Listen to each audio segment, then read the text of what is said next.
قرآن حکیم کا ایک آرڈر ہے کہ اپنی نگاہوں کو نیچے رکھا کرو۔ یہ حکم صرف مستورات کے لیے نہیں ہے، مردوں کے لیے بھی اتنا ہی بڑا حکم ہے یہ جتنا کہ عورتوں کے لیے۔ دونوں کو حکم ہے کہ اپنی آنکھوں کو نیچے رکھا کریں۔ کبھی غور کیا آپ لوگوں نے کہ کیا صرف اس کا تعلق حیا اور پردے سے ہے، یا اس میں کوئی اور ٹیچنگ بھی ہے؟ اس میں اور کوئی ٹیچنگ ہے؟ آنکھ کا انسانی زندگی میں بہت بڑا دخل ہے۔ انسان کے دماغ میں جتنے پراگندہ خیالات آتے ہیں اس میں سے میکسیمم اس کی آنکھوں سے گزر کے آتے ہیں۔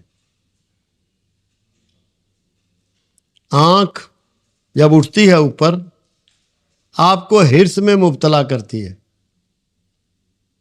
آپ کے اندر موازنہ آ جاتا ہے کہ اس نے تو یہ کپڑا پہنا ہوا ہے، میرے پاس یہ کپڑا ہے، اس کے پاس تو اس طرح کی گاڑی ہے، میرے پاس اس طرح کی گاڑی ہے، اس کا مکان تو بہت حسین ہے، میرا مکان اتنا بڑھیا نہیں ہے۔ آپ فوری طور پہ موازنہ شروع کر دیتے ہیں، اور اگر آپ کی آنکھ نیچے رہے اور اوپر اٹھے ہی نہیں تو کوئی چیز آپ کو دوسرے کی نظر ہی نہیں آئے گی۔ تو یہ ہرس میں مبتلا کرتی ہے، کمپیریزن میں مبتلا کرتی ہے آنکھ۔ اب کمپیئر کرنا شروع کر دیتے ہیں، کمپیریزن شروع کر دیتے ہیں، موازنہ شروع کر دیتے ہیں۔ حسد میں مبتلا کرتی ہے آنکھ۔ جب آپ کی آنکھ اوپر اٹھتی ہے تو کیونکہ نہ سب ایک جیسے خوبصورت ہو سکتے ہیں، نہ صحت مند ہو سکتے ہیں، نہ سب کے حالات یکساں ہو سکتے ہیں، سب کے حالات، سب کے معاملات دوسرے سے جدا ہوتے ہیں۔ تو جب آنکھ انہیں دیکھتی ہے تو حسد میں مبتلا کر دیتی ہے آپ کو۔ اور اگر اوپر اٹھے ہی نہ، نیچی نگاہ کیے آپ اپنا سفر کریں، اپنی زندگی گزاریں، تو آپ حسد میں مبتلا ہی نہیں ہو رہے، پھر پریشان ہونے کی ضرورت نہیں پڑتی۔ اس لیے حکم ہوا کہ آنکھ کو نیچے رکھیں۔ جتنی بے حیائی کے کام ہیں، اگر آنکھ نیچے رکھی جائے تو وہ ہوتے ہی نہیں۔ حیا کا تقاضا یہ ہے کہ آنکھیں نیچی رہیں۔ جس کو میل پریکٹسز کہتے ہیں نا، وہ زیادہ پہلے آنکھیں ہی اٹھتی ہیں تب وہ آدمی کی حیا اٹھتی ہے۔ جتنی آنکھ نیچی رہے گی اس کے اندر حیا ہوگی، اور حیا ایمان کے پہلوؤں میں سے ایک بہت بڑا پہلو ہے، بہت بڑا جز ہے۔ آپ کو ہرس، ہوا، حسد سے بچاتی ہے آنکھ۔ آنکھ ایک اور خوبی کا کام بھی کرتی ہے، عبرت بھی آپ کو آنکھ سے ملتی ہے۔ آپ عبرت بھی پاتے ہیں آنکھ سے، کہ جب ایسے مشاہدے کرتے ہیں کہ جس سے آپ تڑپ جاتے ہیں، آپ کے اندر خوف پیدا ہوتا ہے، وہ بھی آنکھ سے ہوتا ہے۔ مگر یہاں رب العزت کی جو منشا ہے، ایک حیا، ایک حسد، ایک ہرس، ایک موازنہ، ان سے روکنا مقصود ہے آنکھ کو نیچے رکھ کے۔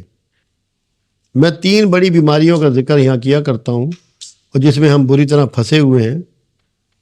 ایک ہے کمپیریزن، دوسرا کمپٹیشن، تیسرا کمپلینٹ۔ یہ نفسیاتی بیماری ہیں ہماری۔ جب ہم آنکھ اٹھا کے ہر چیز دیکھتے ہیں تو ہم کمپیریزن شروع کر دیتے ہیں، موازنہ شروع کر دیتے ہیں۔ نہ کسی کی اہلیت کا پتہ ہوتا ہے، نہ اس کے حالات کا پتہ ہوتا ہے، نہ اس کے علم کا پتہ ہوتا ہے، نہ اس کے تجربات کا پتہ ہوتا ہے، مگر ہم کمپیریزن شروع کر دیتے ہیں۔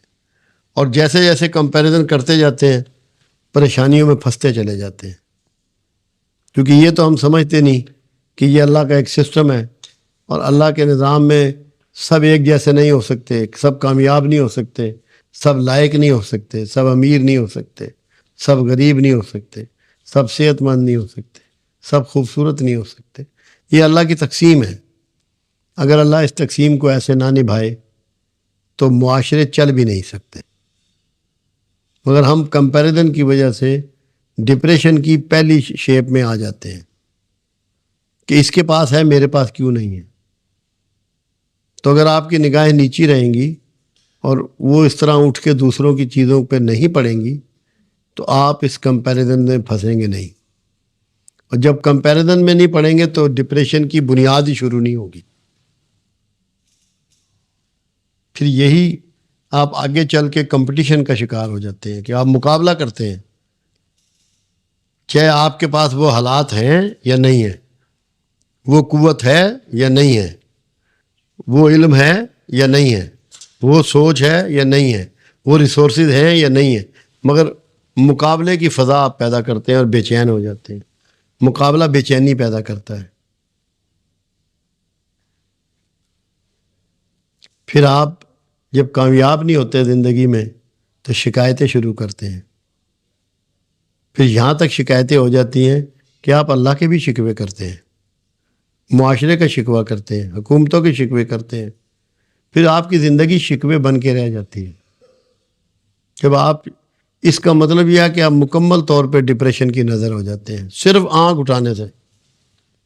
اور اگر اپنی آنکھ کو آپ نیچے رکھیں اور لوگوں کے سامان پہ اس کی نگاہ نہ اٹھائیں تو آپ بالکل محفوظ رہیں گے اور نفسیاتی بیماریوں کا شکار نہیں ہوں گے. پھر حیا کے خلاف ہے آنکھ کا اٹھانا. نہ کسی کا حسن آپ کو متاثر کرے گا،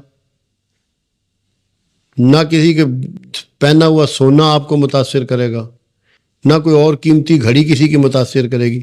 یہ تبھی آپ کے اندر ہیجان پیدا کرتی ہیں جب آپ آنکھ اٹھا کے دیکھتے ہیں. اگر نگاہ اپنی قرآن کے مطابق نیچی رکھیں تو آپ میں یہ اس طرح کی خواہشیں اور آرزویں ہی پیدا نہیں ہوتی. تو اسلام میں اللہ کے بھی جو بھی احکامات ہوتے ہیں وہ ایک سنگل ڈائمنشن نہیں ہوتی، اس کے بہت سے پہلو ہوتے ہیں. اور یہ اللہ کی حکمت خاص ہے، پروردگار عالم کا یہ طریقہ خاص ہے کہ وہ ایک چیز میں بہت سی چیزوں کو پروردگار عالم سمیٹتا ہے.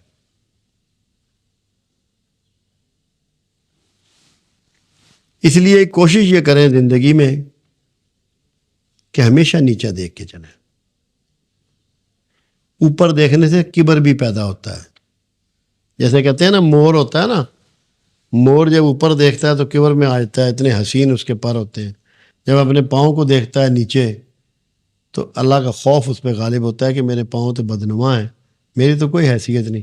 نیچے دیکھنے سے آدمی اپنی حیثیت کم محسوس کرتا ہے. اس کے اندر وہ جو تفخر کا احساس ہے، فخر کا احساس ہے، کبر کا احساس ہے، اس کی نفی ہوتی ہے. اوپر دیکھنے والا متکبر ہو جاتا ہے. اور کبر شرک کی پہلی سیڑھی ہے. اور اللہ تعالیٰ کا فرمان ہے کہ جس میں رائی کے دانے برابر بھی کبر ہوگا، رسول اللہ کا فرمان ہے، اس کو جنت کی ہوا بھی نہ لگے گی. تو آنکھ آپ کو کبر میں بھی مبتلا کرتی ہے، احساس تفخر میں مبتلا کرتی ہے، وجہ اس کی کچھ بھی ہو. نیچے دیکھ کے چلیں، اسی کو پریکٹس بنائیں. نیچے دیکھ کے چلنا میں ایک اور بڑی بات ہے، اس سے آپ کے اندر عاجزی پیدا ہوتی ہے. عاجزی وہ حسن اور کمال ہے کہ جو اللہ کو سب سے زیادہ عزیز ہے. عاجزی سے بڑھ کے پروردگار کو کوئی عمل عزیز نہیں ہے، کیونکہ اللہ میں ساری صفات موجود ہیں، صرف ایک صفت عاجزی ایسی ہے جو اللہ میں نہیں ہے. اللہ ہرگز عاجز نہیں ہو سکتا. یہ بندے کا ہی حسن ہے کہ وہ عاجزی اختیار کرے. اور سب سے زیادہ عاجزی کا اظہار رسول اللہ صلی اللہ علیہ وسلم نے فرمایا. آپ نے کبھی اپنے نسب پر، اپنے خاندان پر، اپنی رسالت پر، اپنی کتاب پر، اپنی حکمتوں پر فخر نہیں کیا، کبھی نہیں کیا. ہمیشہ عاجز بندوں کی طرح معاشرے میں زندگی گزاری. کبھی کسی انسان پر اپنی کسی حیثیت کا رعب نہیں ڈالا، کسی کو اپنے سے برتر نہیں سمجھا. اگر راہ چلتے بھی کوئی آپ کا ہاتھ پکڑ لیتا تو آپ ہرگز اس سے دھتکار کے ہاتھ نہ چھڑاتے جب تک کہ وہ خود ہی جدا نہ ہوتا. اتنا حیا کرتے ہیں انسانوں کا. اور دنیا میں سب سے نیچے دیکھ کے چلنے والے انسان جو ہیں وہ رسول اللہ صلی اللہ علیہ وسلم ہے۔ آپ تو بات کرتے ہوئے بھی نیچی نگاہیں رکھا کرتے تھے، اور قرآن کہہ رہا ہے نا آپ کو، جب آپ سدرۃ المنتہا سے بھی آگے چلے گئے اور پروردگار عالم سے ملاقات ہوئی تو قرآن کہتا ہے نہ اس کی نظر بہکی نہ حد سے آگے بڑھی، نیچی رہی، ادب کا تقاضے میں رہی، نیچی نظر ادب کا تقاضا، اور با ادب با نصیب، جتنا مؤدب ہوگا اتنا نصیب والا ہوگا۔ تو رسول اللہ صلی اللہ علیہ وسلم کی سنت کہ نگاہوں کو نیچے رکھنا، اس کی پاکیزگی کے لیے، اس کی حیا کے لیے۔ 70واں حصہ ہے حیا کا، ایمان کا حیا، کہ حیا اگر تمہاری برقرار ہے، بنیاد اس کی آنکھ میں ہے، نگاہ میں ہے، کیونکہ اللہ جو آپ کو فرمان دے رہا ہے کہ نگاہوں کو نیچے رکھو، تو یہ کتنا بڑا آرڈر ہوگا، کتنے بڑے بھید ہوں گے۔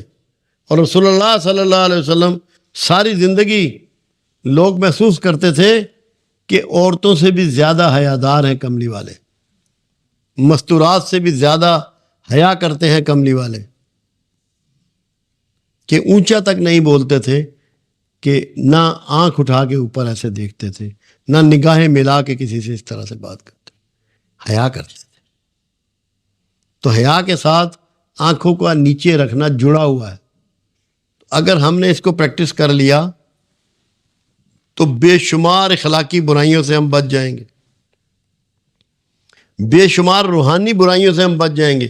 یہ کبر جو ہے، فخر جو ہے، حسد جو ہے، موازنہ جو ہے، یہ سب روحانی برائیاں ہیں، یہ روح کو کچل کے رکھ دیتی ہیں، بیمار کر دیتی ہیں۔ تو اگر ہمیں ان سے بچنا ہے تو ہمیں اپنی نگاہوں کو نیچے رکھنا ہے۔ نگاہوں کو نیچے رکھنے کا مطلب ہے اپنے مزاج کو بھی نیچے رکھنا ہے، ہمیں عاجزی کے طریقے اختیار کرنے ہیں۔ اگر ہم نے عاجزی کے طریقے اپنا لیے اور اس حیا کو سیکھ لیا جو رسول اللہ صلی اللہ علیہ وسلم نے ہمیں سکھائی ہے، تو میں یہ سمجھتا ہوں کہ ہم نے زندگی کے ایک بہت بڑے مقصد کو پا لیا۔ یہ بہت چھوٹی باتیں ہوتی ہیں، لمبی چوڑی اور بڑی باتوں کی، بڑے اعمال کی ضرورت نہیں ہوتی۔ زندگی کے روٹین کو ٹھیک کرنا ہے، اپنی صبح کو، اپنی دوپہر کو، اپنی رات کو، اپنی شام کو اللہ رسول کے تابع کر دینا ہے۔ اپنی زبان کو، اپنی آنکھوں کو، اپنے ہاتھ پاؤں کو اللہ رسول کے تابع کر دینا ہے۔